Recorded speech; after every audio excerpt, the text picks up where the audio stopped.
नमस्कार, मैं हूं करमवीर और आप देख रहे हैं फॉलो अप। अयोध्या में राम मंदिर के उद्घाटन की तैयारियां जोरों शोरों से चल रही हैं।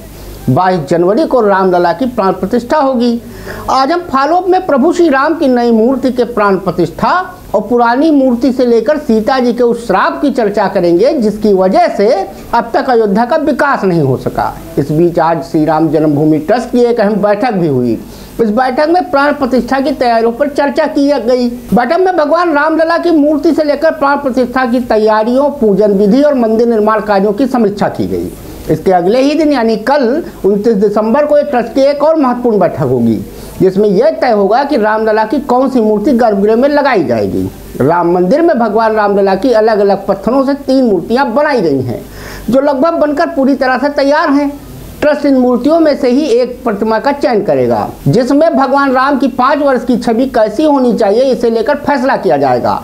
ट्रस्ट का कहना है कि भगवान जिस रूप को स्वीकार करेंगे उसी प्रतिमा को मंदिर के गर्भगृह में विराजित किया जाएगा। सालों बाद रामलला अपने महल में विराजेंगे। अयोध्या बाबरी मस्जिद मामले के बाद एक चबूतरे में श्री राम के बाल स्वरूप की पूजा की जा रही थी। बताया जा रहा है कि राम मंदिर में विराजमान होने वाली रामलला की नई मूर्ति दुनिया की सबसे अनोखी मूर्ति होगी। ये तो सभी जानते हैं कि राम मंदिर में नई प्रतिमा में रामलला की प्राण प्रतिष्ठा होगी, लेकिन पुरानी मूर्तियों का क्या होगा, आइए इसके बारे में भी जाने।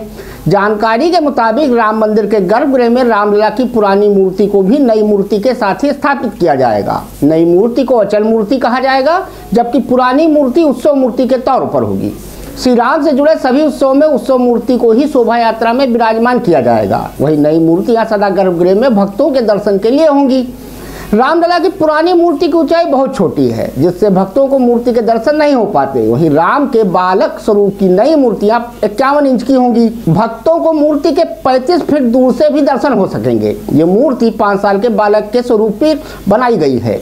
इसके साथ ही बन रहे मंदिर में श्री राम के ललाट पर सीधे पड़ेगी सूर्य की किरणें। रामलला की प्रतिमा को में वैज्ञानिक रहस्यों का समावेश भी होगा। जानकारी के मुताबिक राम मंदिर के लिए एक उपकरण तैयार किया जा रहा है। ये यंत्र मंदिर के शिखर पर लगेगा। कहा जा रहा है कि रामनवमी पर यंत्र के जरिए रामलला के मस्तक पर सूर्य की किरणें सीधे पड़ेंगी। अब आपको बताते हैं कि आखिर एक दिन में रामलला के कुल कितने अनुष्ठान और पूजन विधि संपन्न किए जाते हैं। भगवान राम के बालक स्वरूप की पूजा रामानंदीय परंपरा का पालन करते हुए होती है।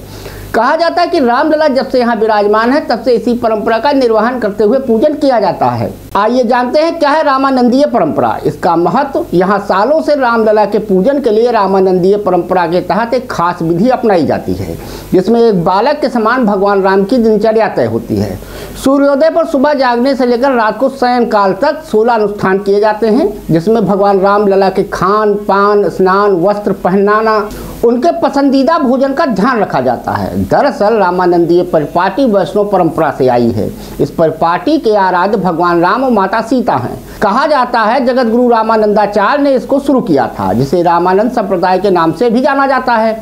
मुगलों के राज में जब धर्म पर हमला किया गया तो स्वामी रामानंदाचार्य ने धर्म के प्रचार प्रसार के लिए एक मुहिम चलाई जिसमें उन्होंने वैष्णव शैली की पूजा परंपरा को अपनाया और समस्त नगरी में श्री राम की पूजा को सर्वोपरि रखा। अब चलते चलते आपको बताते हैं उस श्राप के बारे में जो मां सीता से जुड़ा है।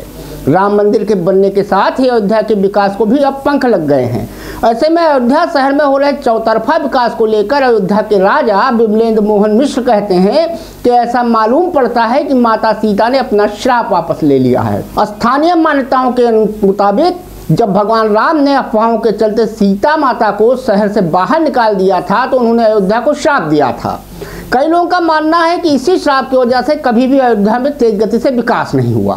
दरअसल अयोध्या धाम को वैश्विक पटल पर स्थापित करने की लगातार तैयारी चल रही है। अयोध्या के नव्य भव्य स्वरूप को मूर्ति रूप देने के लिए 4115.56 करोड़ रुपए की कुल लागत से 50 मेगा प्रोजेक्ट को पूरा कर लिया गया है जिससे भव्य और दिव्य अयोध्या दिखने लगी है। अपने मोदी सर 30 दिसंबर को प्रस्तावित दौरे में इन्हीं परियोजनाओं से जुड़े कई प्रोजेक्ट का लोकार्पण करेंगे। अब कुल मिला के कहा जा सकता है कि अयोध्या एक बार फिर से रामराज की ओर अग्रसर है। अयोध्या का विकास होगा, जाहिर बात है वहाँ रोजगार पनपेंगे। लगभग 100 नए होटल खुलने के प्रस्ताव भी आ चुके हैं। अयोध्या में जमीनों के रेट बढ़ गए हैं। अब देखने वाली बात यह होगी कि इससे अयोध्या के लोगों को कितना रोजगार मिलता है। धन्यवाद।